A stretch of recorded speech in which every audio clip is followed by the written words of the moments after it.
माता की सभी को। हर हर महादेव, जय मां काली।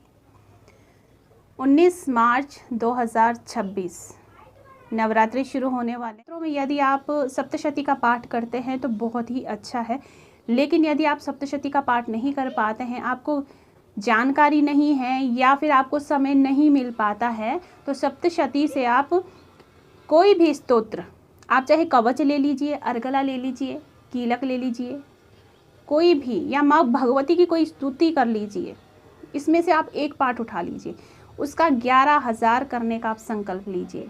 संकल्प आप किस प्रकार से लेंगे, ये अगर आपको जानना है तो आप मुझे पर्सनली मैसेज भी कर सकते हैं, क्योंकि संकल्प यदि आप एक निर्देश के अनुसार लेंगे तो आपके लिए सरल हो जाता है।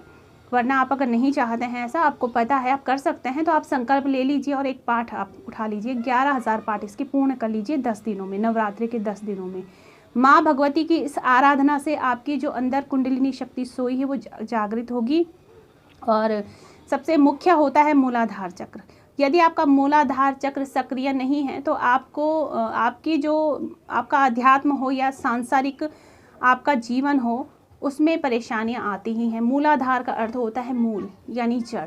यदि आपकी जड़ ही सही नहीं है, जागृत नहीं है, तो आगे उस पर फल और वृक्ष कैसे मतलब पनपेगा।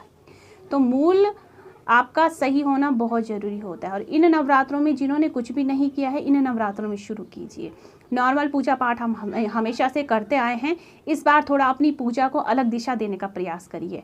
और यदि आपको कोई मार्गदर्शन की आवश्यकता है तो आप विश्वास के साथ आप मुझे मैसेज कर सकते हैं। यहाँ से आपको जो भी बताया जाएगा मैं आपको उचित और गृहस्थ के अंदर रह कर के जो आप कर सकते हो वही चीज़ें आपको बताऊंगी। और इसमें आपको गुरु की भी आवश्यकता नहीं। काफ़ी चीज़ें ऐसी होती हैं जिसमें हमें गुरु की आवश्यकता नहीं होती है। गुरु की आवश्यकता होती है मंत्रों को सिद्ध करने के लिए। और कुछ मंत्र ऐसे हैं जिन्हें आप केवल निर्देशन में भी सिद्ध कर सकते हैं। तो इसके लिए आपको मुझे पर्सनली ही कांटेक्ट करना पड़ेगा। केवल मैसेज कीजिएगा, कॉल नहीं करनी। मैं आपका मैसेज देख करके आपको ज़रूर जवाब दूंगी। तो आने वाली नवरात्रों के लिए आप पूरी तैयारी कर लीजिए। माँ भगवती तो सदैव से हमारे साथ है, लेकिन इनमें विशेष माँ के लिए कुछ कीजिए ताकि माँ प्रसन्न हो। जय माता की।